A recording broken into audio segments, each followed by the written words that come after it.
Hi, this is Pam Wynn here, and I'm going to give you a quick 5-second tip that might change the dynamics of some of your pages.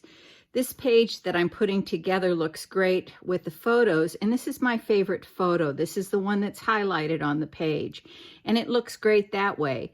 By just adding foam squares, they've been around a long time, but by adding those, especially to your favorite picture on the page, and I'm just going to put one in each corner.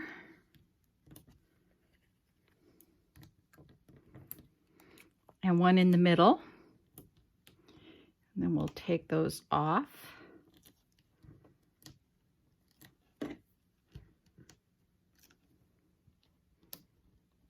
All right, so it's not 5 seconds.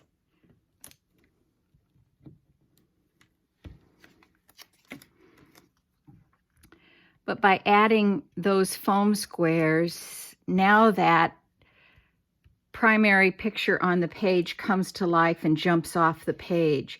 So just quick foam squares to highlight your favorite picture on the page does a world for the dimension of the page, and it almost comes alive.